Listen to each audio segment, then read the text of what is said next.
So new recording, new action here. Okay, so color and transform. This is sort of what we'll be doing next. First, though, I want to show a quick trick for finding errors in OpenGL that might become handy. OpenGL is not the most robust, error reporting tool, right? So usually you see a blank screen if something's wrong. So we can at least have one hint as to what's going on. So OpenGL errors, right? So maybe you've seen this while working on your lab. That's it. So it can be hard to debug OpenGL. It's sort of the common errors. When I was just thinking about things, so you can sort of use this as a checklist. Maybe you forgot to send data to the GPU, right? You didn't generate your buffer and put an array there. The winding order could be reversed, right? So we learned about back faces versus front faces.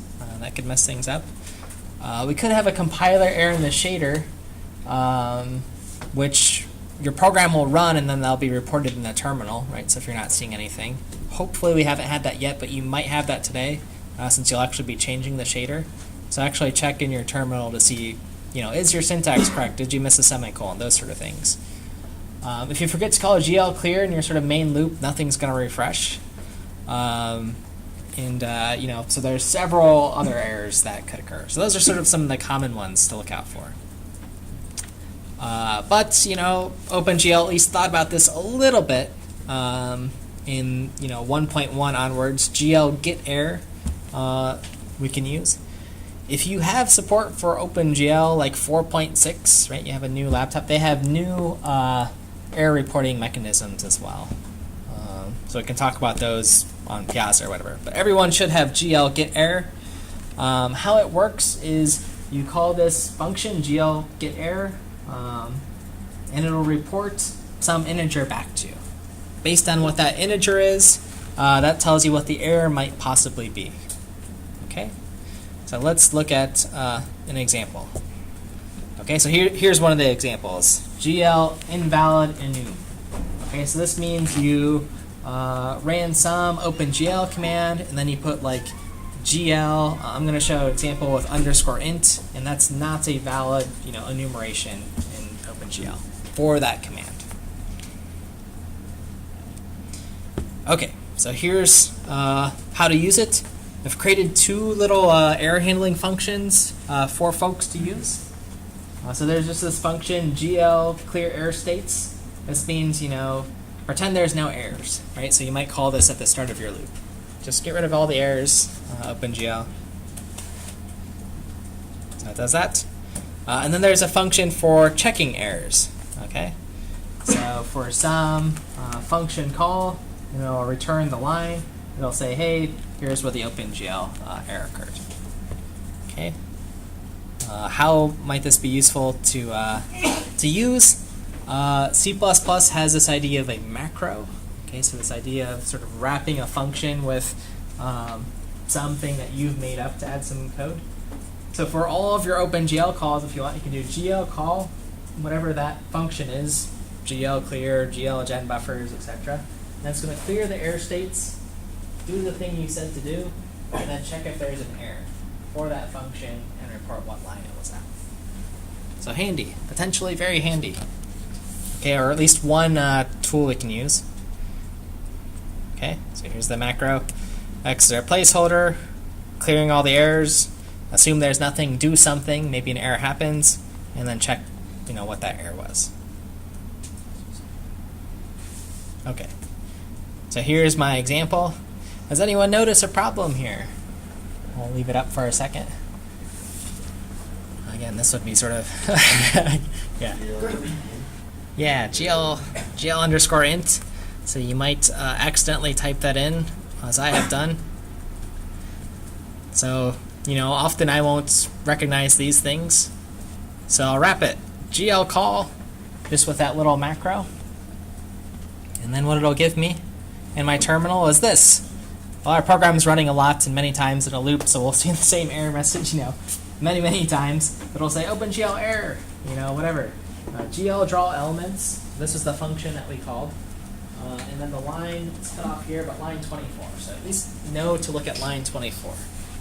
Or 243. Okay. And OpenGL error, this 1280, so you would look up what's OpenGL error 1280. That happens to be an invalid enum.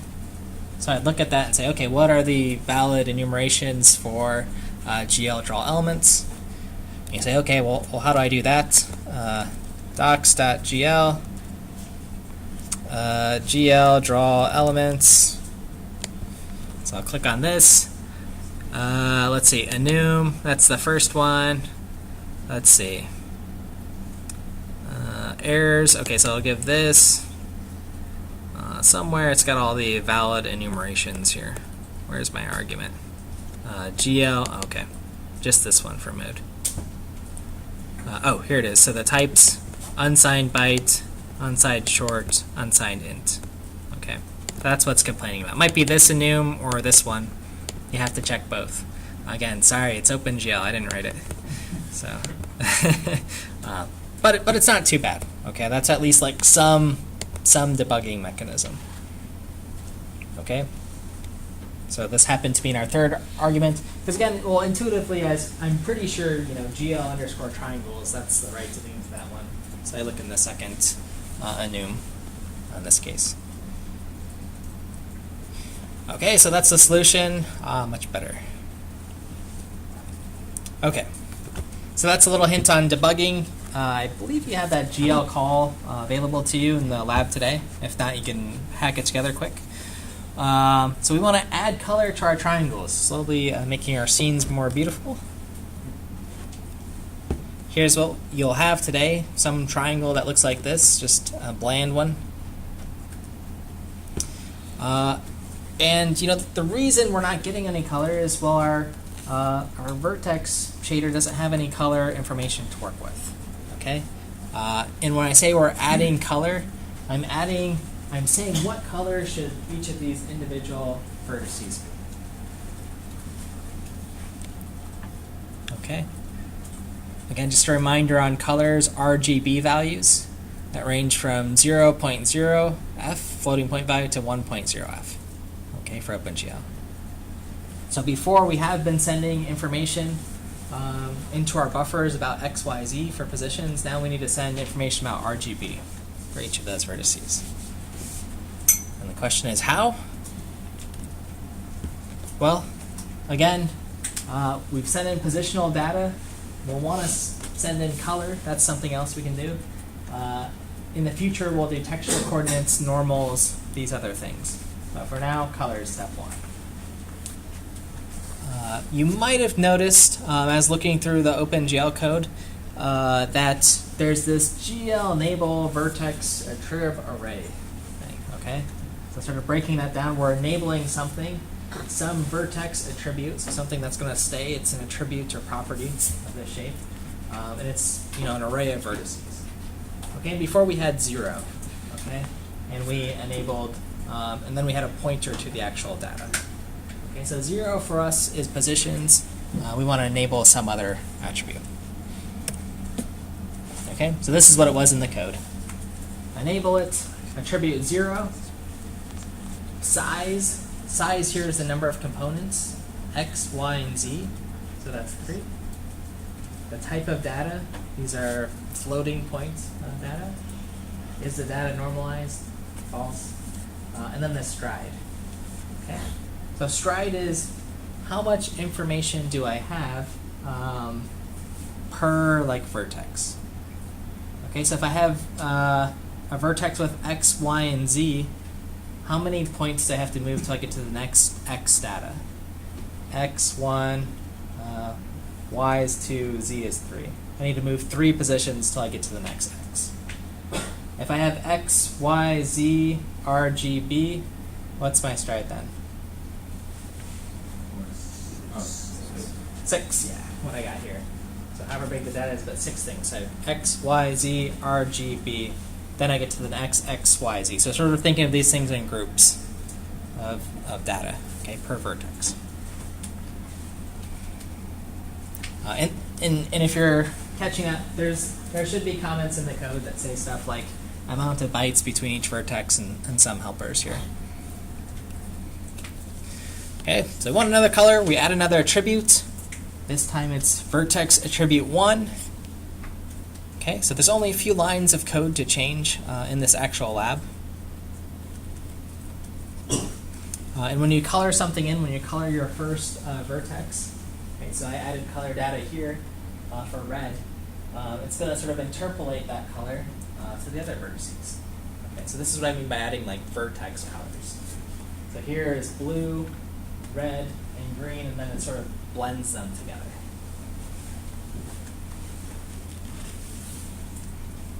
Okay, and then the sort of note about this is, well, if we assign a color per vertex, that's cheaper than doing it at each individual fragment.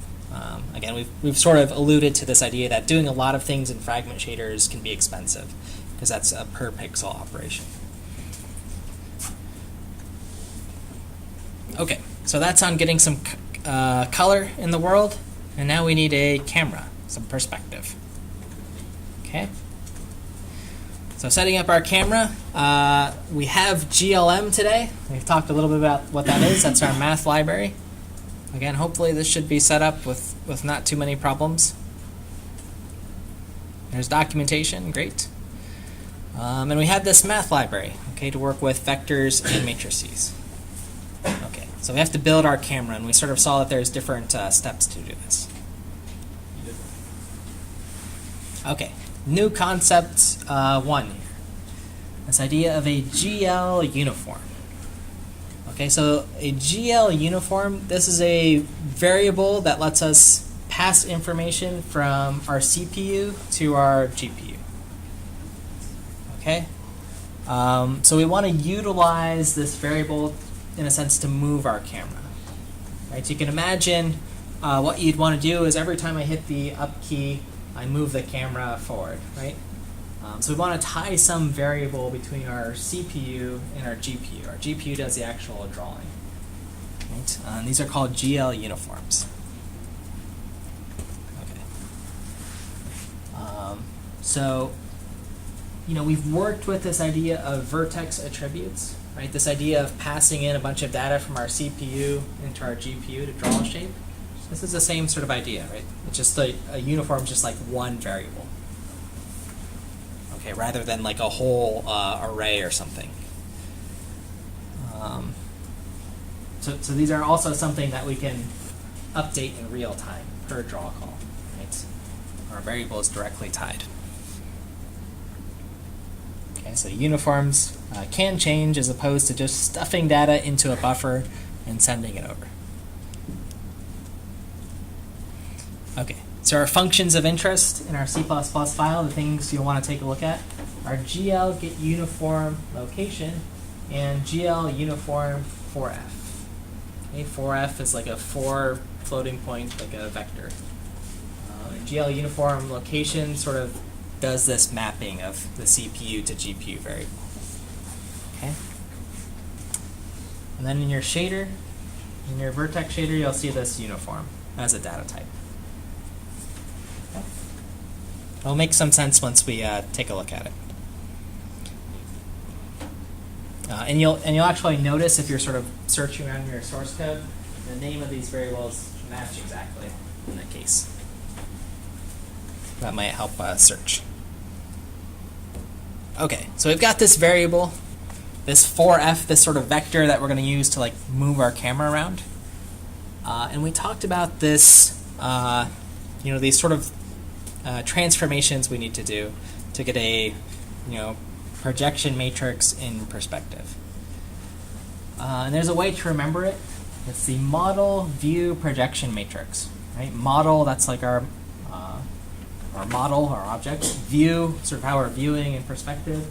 And then the final projection, how we project onto the screen. So let's see. So again, model to world, applied to our 3D object. V, world to view, that's our perspective camera. Our world moves around the camera right now.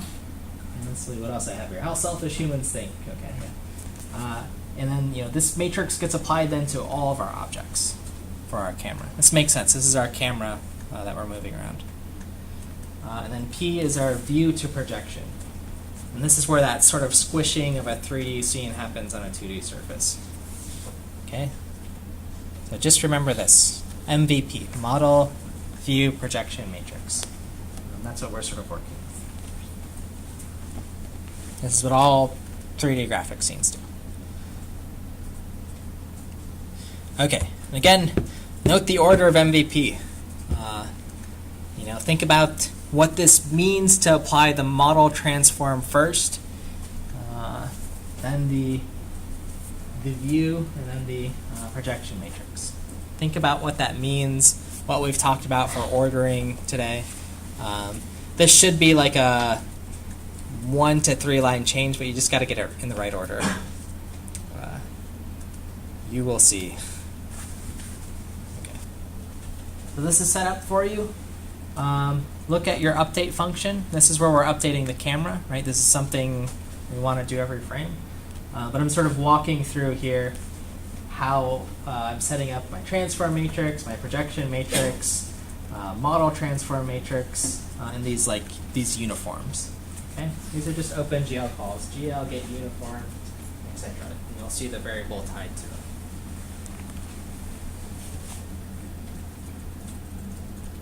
Okay. So again, and you're working in the vertex shader. Okay. If that's hard to follow from the slides, this tutorial, if you need time, talks more in depth about the model view projection. Okay, see if you can get it, revisit this, sort of go back and forth. We'll be around to help. But it should be, depending if you do everything in one, you can do it all in one line, could be 1 to 3 lines. Just thinking about that multiplication order. Okay, so that's a lot of stuff. So I think I've tried to summarize what the changes are. If you're searching to do in the SDL graphics program file, that should lead you to everything. So you can get something colored, enable that new vertex attribute, and then get your camera projection right. Okay. Any questions on the task at hand? Yeah. So by zooming into the shape, is that kind of like moving towards it? Is that the same kind of thing? Yep. Yeah. Other questions?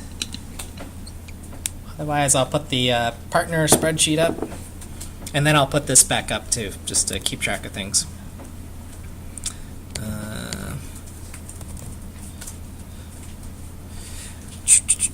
Graphics. Okay, let's save this.